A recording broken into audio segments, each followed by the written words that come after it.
Assalamualaikum warahmatullahi wabarakatuh. Perkenalkan, nama saya Urin Aini dengan NIM 20200300032. Di sini saya akan memaparkan sedikit tentang proposal penelitian saya yang berjudul dengan optimalisasi pola asuh orang tua terhadap pendidikan berkualitas guna menyukseskan belajar anak. Kajian buku cara-cara mengasuh anak yang sering diabaikan orang tua, karya Bunda Novi.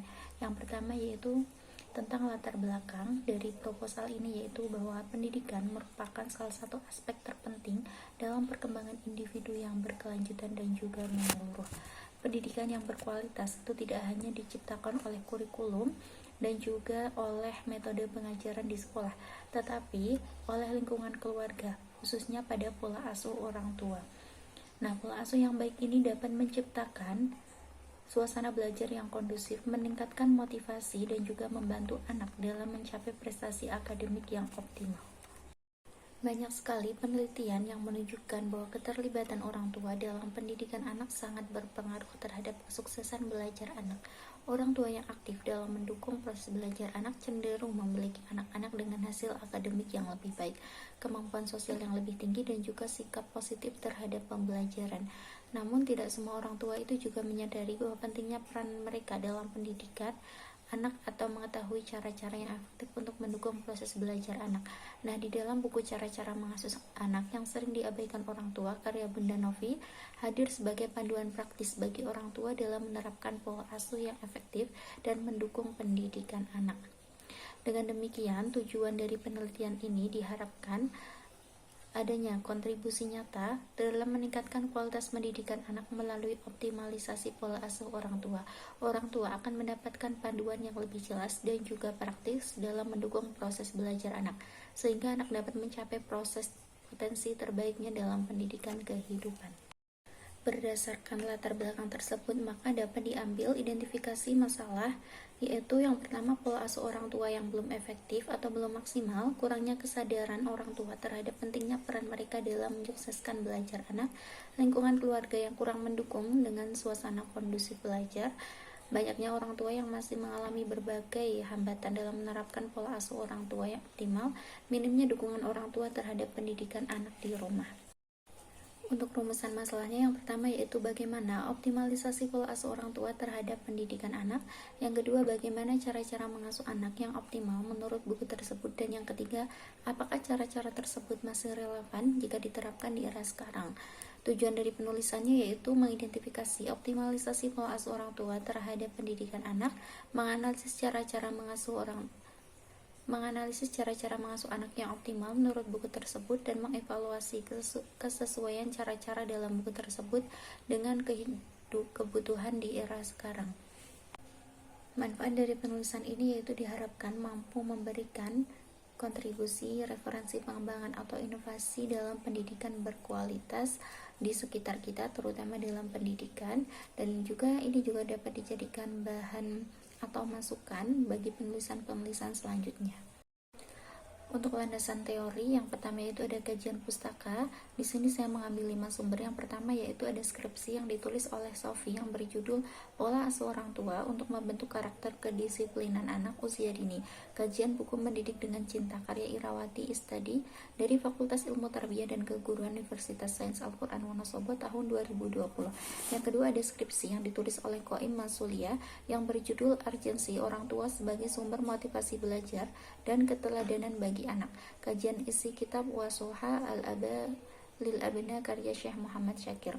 Dan untuk 3 jurnal, yang pertama ada jurnal yang berjudul Analisis Pola Asuh Orang Tua terhadap Motivasi Belajar Siswa. Yang kedua ada jurnal yang berjudul Kualitas Pendidikan dan Pola Asuh Orang Tua, sebuah tinjauan multidisiplin. Dan yang ketiga ada satu jurnal lagi yang dengan judul Hubungan Pola Asuh Orang Tua terhadap Motivasi Belajar Anak. Kemudian yang dibahas dari sini adalah yang pertama tentang pola asuh orang tua. Apa itu pola asuh orang tua? Pola asuh orang tua yaitu adalah cara orang tua bertanggung jawab untuk membesarkan anaknya, atau bisa diartikan juga bahwa sebagai model yang dilakukan secara langsung ataupun tidak langsung yang ditetapkan oleh orang tua dalam mendidik anaknya. Menurut Harlock, pola asuh orang tua itu ada 3 macam. Yang pertama yaitu ada pola asuh orang tua demokratis, pola asuh orang tua persimif, dan juga ada pola asuh orang tua otoriter. Yang kedua yaitu mengenai kualitas pendidikan. Menurut Sammons, kualitas pendidikan itu adalah suatu konsep yang relatif tergantung pada tujuan dan juga nilai yang ingin dicapai oleh suatu sistem pendidikan. Kualitas pendidikan itu terdiri dari 4 dimensi. Yang pertama efektivitas, yaitu ukuran dalam mencapai tujuan pendidikan. Yang kedua efisiensi, yaitu penggunaan sumber daya secara tepat dan juga efisien. Yang ketiga kesetaraan, memberikan kesempatan yang sama bagi semua peserta didik. Dan juga yang keempat kepuasan, yaitu baik kepuasan peserta didik, tenaga pendidik, dan juga orang tua peserta didik. Selanjutnya yaitu tentang prestasi belajar. Dapat disimpulkan bahwa prestasi belajar adalah perubahan tingkah laku yang berwujud perubahan ilmu, pengetahuan, keterampilan, motorik, sikap, dan juga nilai yang dapat diukur secara aktual sebagai hasil dari proses belajar. Sebuah ikhtisar bidang keterampilan utama sedang disediakan didukung oleh penelitian yang sedang berlangsung di bidang pembelajaran sosial emosional bersamaan dengan strategi dan juga aktivitas berbasis penelitian yang telah ditemukan untuk meningkatkan hasil akademik dan juga sosial bagi semua siswa. Dan yang terakhir yaitu tentang buku cara-cara mengasuh anak yang sering diabaikan orang tua. Buku ini merupakan membahas tentang bahwa anak itu adalah anugerah terindah yang pasti ditunggu kehadirannya oleh setiap pasangan. Selain itu, anak juga merupakan amanah yang diberikan oleh Tuhan kepada setiap manusia. Oleh karena itu, setiap orang tua memiliki tanggung jawab untuk mengasuh dan juga membesarkan anak-anaknya dengan baik. Untuk metode penulisan dalam penelitian ini, yang pertama kita menggunakan jenis penulisan kepustakaan atau library research, yaitu penulisan yang dilakukan dengan cara membaca buku-buku atau majalah dan juga sumber data lainnya dalam perpustakaan. Untuk sumber datanya yang menjadi landasan dalam penulisan ini hanya menggunakan data sekunder, yaitu tulisan seseorang mengenai tanggung jawab orang tua terhadap karakter anak guna menyukseskan prestasi belajar anak. Dan untuk teknik pengumpulan datanya, kita yang pertama menggunakan teknik dokumentasi dan yang kedua menggunakan penelusuran online. Dan untuk teknik analisis datanya, yaitu ada analisis isi dan juga analisis wacana.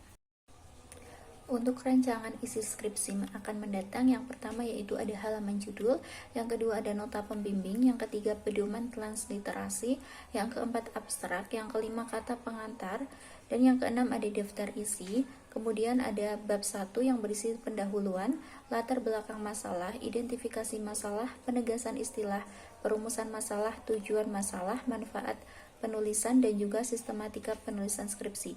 Dan yang selanjutnya yaitu ada di bab 2 yang berisi tentang landasan teoritis. Yang pertama ada di kajian pustaka dan yang kedua ada landasan teori. Yang ketiga metode penulisan. Yang pertama ada jenis penulisan, jadwal penulisan, sumber data, teknik pengumpulan data, dan juga teknik analisis data. Dan ada di bab 4 yaitu tentang hasil dan juga analisis penulisan. Yang pertama yaitu ada profil objek penulisan, yang kedua ada deskripsi data, dan yang ketiga ada analisis data. Dan di bab 5 ada penutup yang berisi kesimpulan dan juga saran-saran. Kemudian selanjutnya ada daftar pustaka, ada daftar riwayat hidup, dan juga berisi tentang lampiran-lampiran. Sekian pemaparan proposal penelitian dari saya. Terima kasih sudah menonton.